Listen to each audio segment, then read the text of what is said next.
मुझे सोने नबी जी दुआ पे आगे दबा दिया, आगे दुआ पे आगे दबा दिया, आगे दुआ पे आगे दबा दिया। अगर जियारत करण तो चाहिए मिठे मोहम्मद करीम जल्दी,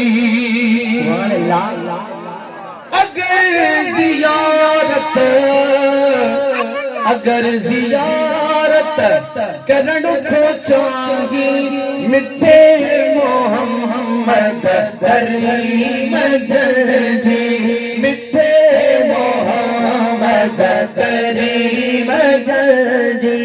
पूछा कर जिक्र ज़ियादा सलवात जी असां थींदी ज़ियारत अता दिया। सुभान अल्लाह।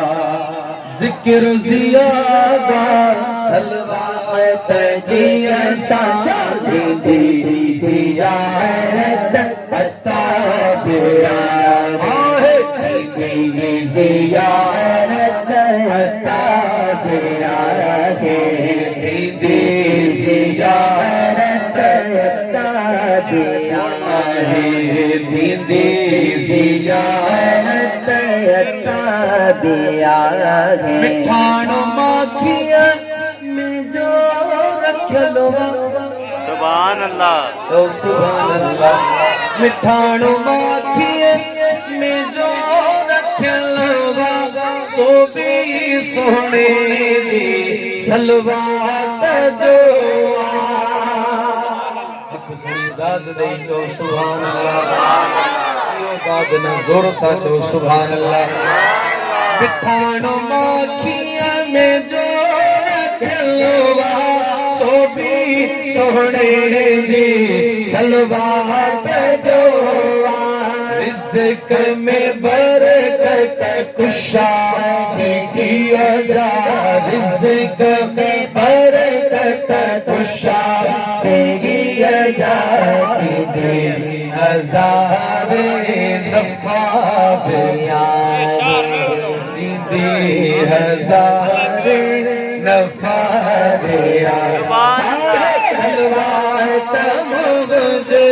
सोने नबी जी दुआ पे आगे दबा दिया, दुआ पे आगे दबा दिया।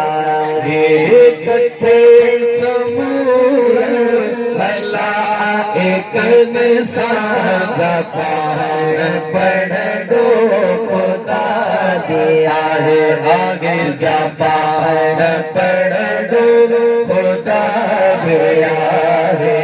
सलवात मुझे सोने नबी जी दुआ पे आगे दबा दिया, आगे दुआ पे आगे दबा दिया। इकट्ठे समूह भला कन साजा पढ़ दो खुदा दिया। मरीबन सलवात पढ़ दे अब्दुल कादिर जे आरी जन्ने में, सुभान अल्लाह। मरी वजा सलवात पढ़ दे अब्दुल कादिर जे आरी जन्ने में, अब्दुल करया खुदाही आज